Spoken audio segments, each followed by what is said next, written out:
শহীদ পরিবারে নিয়ে আর কোনো তামসা করবেন না, হুঁশিয়ার করে দিচ্ছি।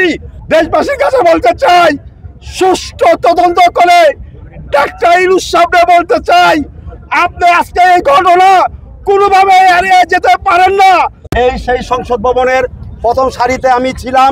শহীদ মিরাজের বাবা যাত্রাবাড়ি আব্দুর রব, আমার সাথে ছিল উপদেষ্টা আপনাকে আসিফ নজরুল ভূঁইয়া। সেই বৃষ্টি ছিল, আজকেও আল্লাহর অশেষ রহমতে বৃষ্টি এসেছে। তাই আমরা অনেক আশা নিয়ে এসেছিলাম যে আমাদের শহীদের সম্মাননা, শহীদের মর্যাদা, শহীদের তালিকাটা আমরা শুনবো। কিন্তু দুঃখের বিষয়, দুঃখ নিয়ে আজকে বলতে চাই, আমরা দাওয়াত পাই নাই, তাতে আমরা ভিন্ন মাত্র আমরা কোনো অখুশি না, আমরা খুশি। কিন্তু আমরা আজকে জনতার কাতারে দাঁড়িয়ে আমরা ডাক্তার ইউনূস সাহেবের কথাগুলো শুনতে চেয়েছিলাম। কিছুক্ষণ পরে দেখলাম কারা এই যে এখানে মক তৈরি করলো,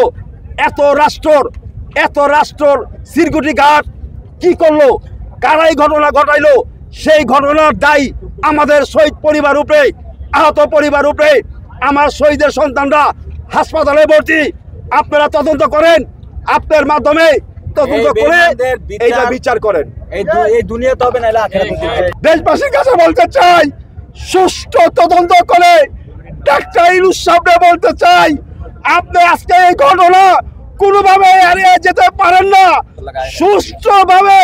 সুষ্ঠু তদন্ত করে আপনাদের মাধ্যমে দেশবাসীর কাছে বিচার চাই, রাষ্ট্রের কাছে বিচার চাই, কারা এই ঘটনা ঘটাইলো। আর আমাদের শহীদ পরিবারের উপরে লাঠিচার্জ কেন, সাউন্ড গ্রেনেড মারা হলো, আমি গুলির একটা খোসা আমি আপনাদেরকে দেখাইছিলাম কিছুক্ষণ আগে। এইটা কি আমাদের প্রাপ্য ছিল? কি অপরাধ করেছিলাম আমরা? এখানে আসার আমরা তো কোনো সম্মানী লোক, আমরা শহীদ পরিবার সম্মানী লোক। আর বাবা, আমরা যে আন্দোলন করব, রাজপথ আছে, সচিবালয় আছে, সেখানে আমরা আন্দোলন করব। আজকে এমন একটা সুন্দর ঘটনার সুন্দর পরিবেশের মধ্যে আমরা এখানে আমরা আন্দোলন করতে আসি না। কারা এই ঘটনা ঘটলো? এইটা আওয়ামী লীগের পন্থী, ছাত্রলীগের পন্থী মত তৈরি করেছে। আপনাদের মাধ্যমে দেশবাসীর কাছে বলতে চাই, এই দেশের জনতার কাছে বলতে চাই, আপনারা যার যার পক্ষ থেকে এই আজকের এই জিনিসগুলো তদন্ত করেন, আইনের আওতায় তাদেরকে চিহ্নিত করে আইনের আওতায় নিয়ে আসেন। শহীদ পরিবারে নিয়ে আর কোনো তামসা করবেন না, হুঁশিয়ার করে দিচ্ছি। আমরা সম্মানী লোক।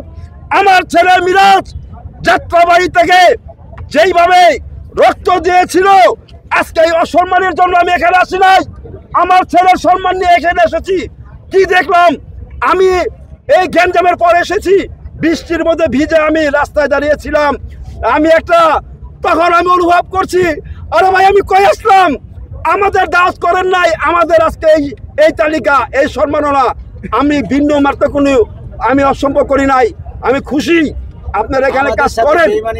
এই আহত পরিবার, শহীদ পরিবারকে কেন লাঠিচার্জ করলো পুলিশে, কি কারণে, কারাই গ্যাঞ্জাম করলো? তাই বাবা, আপনাদের মাধ্যমে আবার আমি বলতেছি, আপনারা সুষ্ঠু তদন্ত করে এইটা বিচার করেন। এই দুনিয়াতে হবে না।